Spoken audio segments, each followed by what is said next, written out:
But first, it's the second week of the new year, and a lot of people already are struggling to stick with our New Year's resolutions. I threw our in there. Well, there's one Hudson Valley woman. She's here to talk about the best way to stay focused so you make 2013 the year that you break those bad habits. We want to welcome Michelle Phillips. She's a motivational speaker, founder of something called Key Performance. Now, first give me a little about what is Key Performance? Key Performance is my company where I help individuals unlock their potential and just be the best they could be. Okay. And when we turn to the subject of New Year's resolutions, is this a hopeless situation? It's not hopeless, but I don't like to even call them resolutions. Okay. I like to call them habits. Most people make resolutions at the 11th hour, haphazardly, with no backup plan. Okay. So I like to focus on positive habits. All right, positive habits.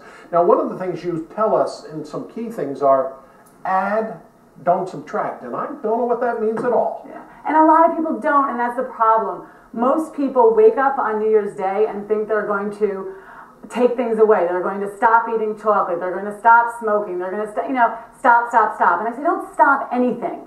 Add something healthy. Add something positive instead of trying to deprive yourself.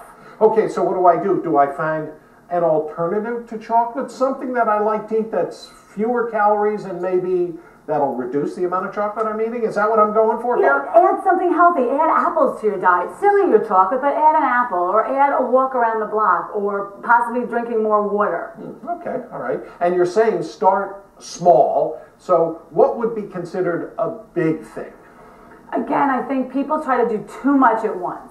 They think this miraculous thing happens at midnight, right? Yeah. And they wake up and they want to go jogging the next day and eat vegetables and do all these fabulous things, and they set themselves up for failure. So I say to start really small and build over time. Okay, what would be a good I want to be healthier. What's a small step?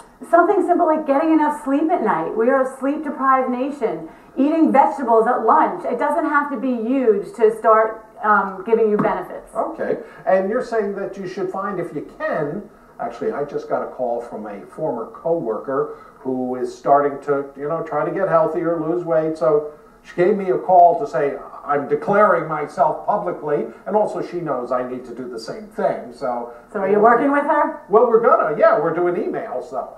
Okay, so not in person, you're going to keep each other accountable. Yes.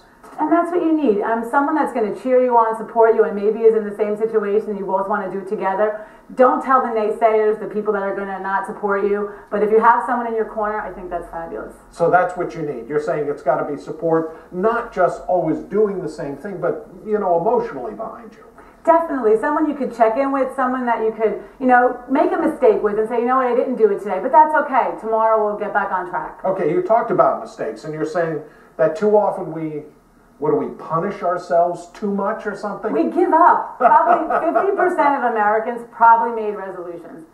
Half of them probably gave it up already. And at the end of the day, only 8% succeed. So again, mistakes is part of the process. So allow yourself to make mistakes. Allow yourself to fall down. Get your hands dirty.